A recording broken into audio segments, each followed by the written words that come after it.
Good morning, everybody. Thanks a million for having me. My name is Fear Brothercon. I'm chair of the MA in Ethics in DCU, and I'm a researcher in applied ethics.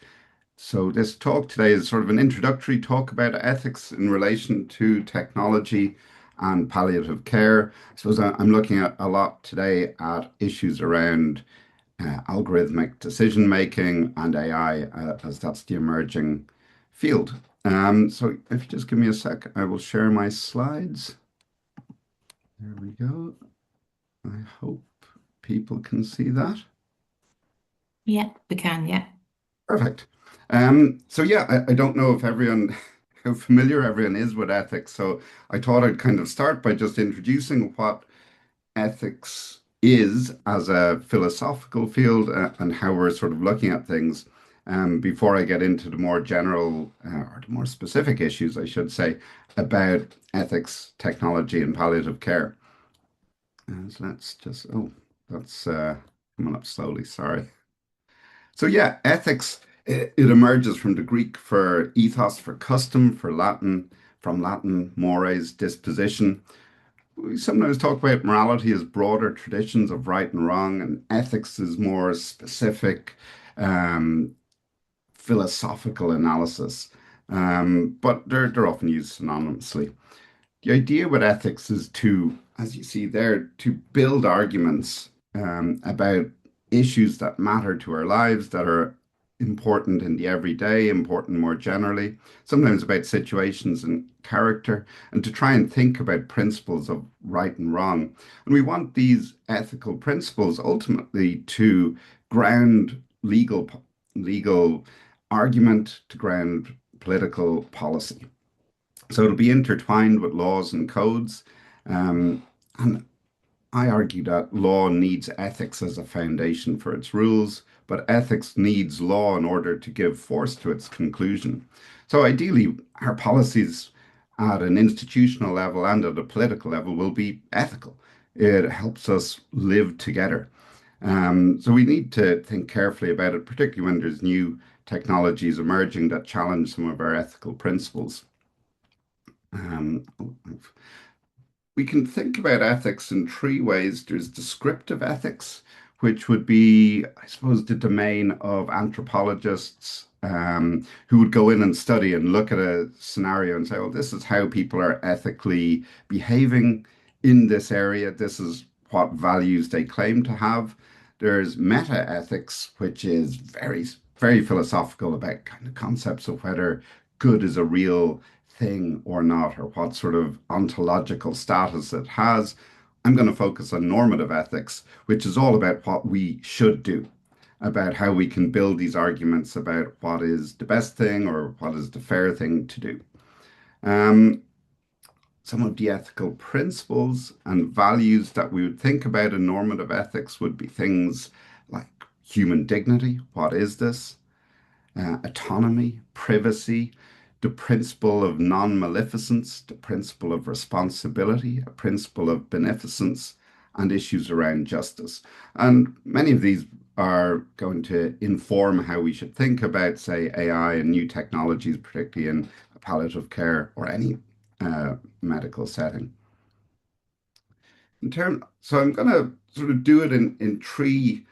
I've got three main themes. One, I'm going to look at specific ethical issues around technology, ones that we're quite used to, that aren't terribly new, but are still very important. So I'm going to look mainly at privacy and autonomy here and how we need to think about privacy and autonomy as we're using new technologies in care settings. Then I'm going to look at, I suppose, more novel issues arising from AI and algorithmic decision making. And finally, just to end, I've got some, I would class them more as moral issues, big questions that we need to think about, but that you wouldn't think about necessarily in the day to day if you're running an institution, if you're working in a palliative care setting, or if you're working in a hospital. You're not going to be necessarily thinking about these issues in a policy sense, but it's something I think we as a society ought to consider.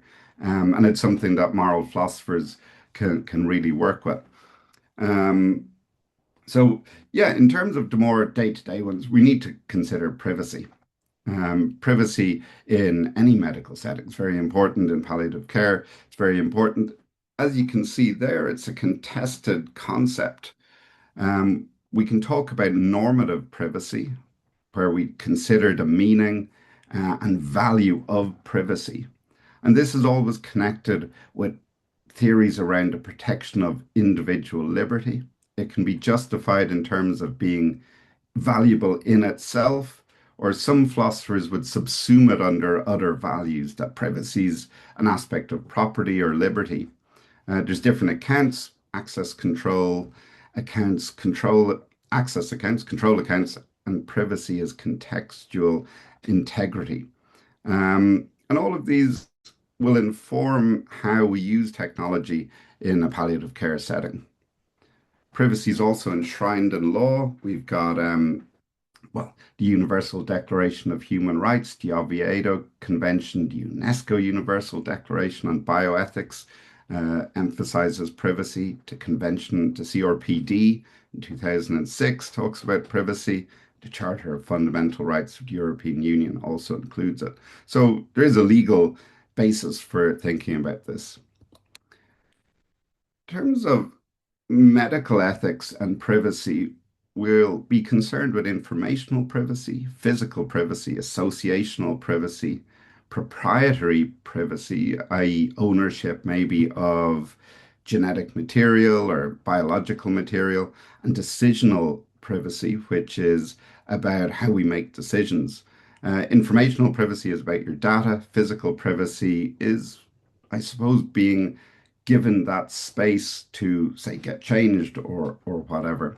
Associational privacy concerns who gets access to you in a medical setting. And all of these are challenged by new technologies, as new technologies, I suppose, undermine traditional spheres or boundaries, privacy boundaries. It makes it much easier to violate privacy with technology, either intentionally or unintentionally. And so it's something that we need to be very careful about in order to protect individual rights to privacy while also getting the benefits of new technologies. So as I'm saying, tech is altering privacy norms. We can't just close the door and obtain privacy. In a palliative care setting, I suppose privacy, people might want to have time on their own, but people are monitored a lot more for safety reasons. So we have a tension there. Um, there's also people might have a concern for solitude, but with new tech, they might never feel that they're having time on their own, that they are uh, solitary. So that tension needs to be resolved. Then there's data privacy. Palliative care involves the collection of sensitive data. It's going to be really important, particularly with AI, to ensure to decide how this should be governed and secured and who has access to all this data, especially given that patients are very vulnerable. And the data are required, though, to train AI models. So any AI model that you want to use in a palliative care setting or more generally in a medical setting needs a lot of data. The more data it has, the more sensitive and refined the model can be. And there's requirements of justice about that because we want AI models not to be built on biased data that will, I suppose, emphasize majority needs and underplay the needs of minorities. But obtaining the data can involve, is going to be in tension with privacy norms. So the data is never going to be morally neutral. Then the ownership of data generated by the patient is a major issue, and it'll continue to be a major issue. There's a question of whether the right to privacy extends beyond your lifespan, or does the data cease to be yours once you've passed away? So it intersects with the right to be forgotten. If the data is useful in training a model, you might say, oh, we need to access this data or it needs to be anonymized. But there is this idea of the right to be forgotten. All of this, AI can also affect autonomy, respecting a patient's right to make their own decisions. Um, True informed consent can become more difficult because of pain, delirium, distress. This can undermine the conditions required for consent, including consent for data collection. There's also an idea that an AI model, if it's influencing a clinician's decision making, but the clinician can't explain how the AI got to its decision, then it might be impossible for a patient to give true informed consent because they can't understand how the clinician, via the AI, made a recommendation. On the other hand, AI might be able to better advise because it can process data more quickly. It might be able to inform a patient better, in which case it increases their autonomy. So there's an ongoing debate as to how that will work. With algorithmic decision making, um, it can facilitate a move from response to preemption. AI can statistically um, analyze aggregate data and say whether someone is likely to respond well to a certain course or whether they should move to some other um, treatment. So predictive algorithms can generate pain scores based on heart rate variability, facial expressions, but it raises a question of epistemic justice and, as I was mentioning, consent, because you can't necessarily know how the algorithm arrived at that decision making or arrived at that judgment. In terms of epistemic justice, you want to have knowledge and you want to that knowledge to be based on a non-biased data set insofar as that's possible. There's also medical responsibility and where that will fall. If clinicians are using AI, we need to have a very robust framework in place to work out who's responsible for deciding on a course of action. Does responsibility fall on the AI or on the clinician, or to what degree? Um, there's a risk then with algorithmic justice that we train algorithms on historical data that's biased and will embed existing disparities in healthcare. So we need to retain a focus on whether the algorithm is based on biological facts or on social injustices, um, which we can see in sort of health treatments or health outcomes for different classes or different cohorts in society. There's also a risk of self-fulfilling prophecies. So an AI can predict a certain outcome for a patient, i.e., low chance of responding to a treatment. This might subtly influence how that patient is treated. So that can impact, I suppose, care in a palliative, in a hospice, for instance. A hospice care is meant to be very, insofar as I know, very individualized, very patient focused, very much focused on patient autonomy. But the emergence of algorithmic decision making could subtly change those norms. So that's something that'll have to be addressed or at least borne in mind if we're to get the benefits of these new technologies. Um, it's worth noting that efficiency metrics are not the same as ethics. They're not the same as caring for a person. AI then is more than just a tool. It's not like using, I suppose, a thermometer or something like that.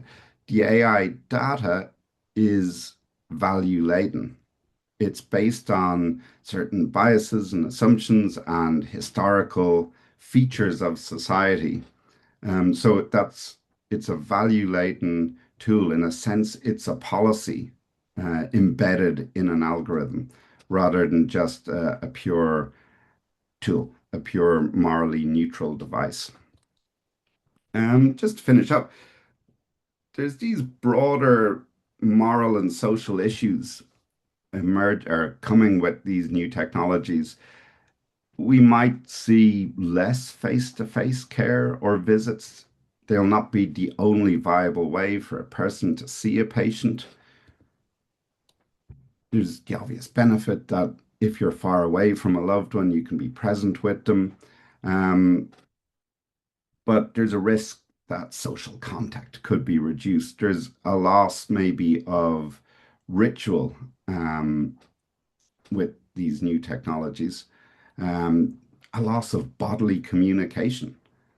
Just the fact of being close to a person, being near a person, I think is arguably very important. There's also there's new ideas around, you've probably heard about this, grief bots. Companies are now offering chatbots trained on a dying person's texts or on their voice or on their social media present. And this will change and is changing how families interact with bereavement. There's ideas around digital avatars where you can resurrect a person who's passed away in digital form. So we'll need to look at the right to manage these, to delete these, how they can be used. And there's a question of whether it's a violation of posthumous privacy. But these are, I think, bigger issues than you can address just in one institution. These are things that as a society we're going to have to address. But I think useful food for thought. So that is where I will stop. Thank you very much. If any of you are interested, we have an MA in ethics. We're currently taking applications. So if anyone wants to explore this in greater depth, sign up to the MA in ethics in DCU. Thank you very much.